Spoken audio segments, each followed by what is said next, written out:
আসসালামু আলাইকুম রহমতুল্লাহ। আশা করি সকলেই ভালো আছেন।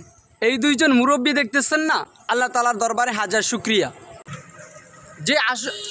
যে আরশের মালিক তাদেরকে এখনও বাঁচিয়ে রেখেছেন। এই ডান পাশে যে বসা আছে তার বয়স কিন্তু চলে কত জানি বললেন দাদা? 93 বছর। মাশাআল্লাহ, আল্লাহ তাআলা এখনও তাকে এই দুনিয়ায় রেখেছেন, এখনও শক্ত আছেন, মজবুত আছেন। আর দাদা আপনার বয়স কত? 98 বয়স। আল্লাহ, আর মাত্র 2টা বছর হইলে 100 বছর হয়ে যাবে।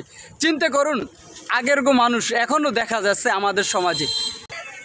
তাইলে দাদা আপনি কি আল্লাহ তাআলার দরবারে এখনো শুকরিয়া আদায় করেন না যে আল্লাহ তাআলা এখন আপনাকে এই সমাজে রেখেছে, এই সুন্দর পৃথিবী দেখতেছেন? শুকরিয়া না?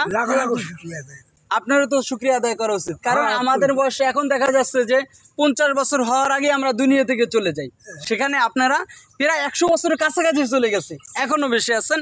আল্লাহ তাআলা আপনাদেরকে আরও হায়াতে তৈয়বা দান করুক, আরও বাঁচিয়ে রাখুক আমাদের মাঝে, আরও সুন্দর সুন্দর। আগে কোনো কথা বলতে পারেন যে আগে আপনাদেরকে কিভাবে, আগে কি জুতা পরতে পারতেন? সেরকম কোনো জুতা ছিল ভালো?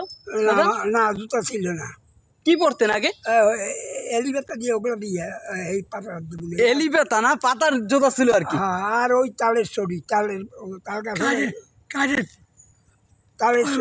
হ্যাঁ হ্যাঁ, কাঠের। চিন্তা করছেন আগে যে সময় মানুষ কাঠের জুতা ব্যবহার করতে, ঠিক তখন তারা কাঠের জুতা ব্যবহার করতো। আর এখন তো সব অটো স্টাইল হয়ে গেছে, তাই না?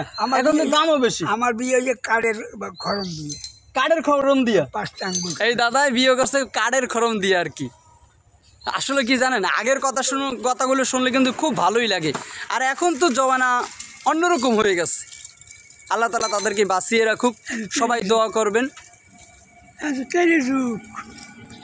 এখন টেনির যুগ হয় দাদা, বাস্তব টেনির যুগই। আর আপনারা সবসময় দোয়া করবেন, আল্লাহ তাআলা আপনাদেরকে সুস্থ রাখুক। আমিও দোয়া করি, আর আপনারা সবাই দোয়া করবেন। ভালো থাকবেন, সুস্থ থাকবেন। আসসালামু আলাইকুম।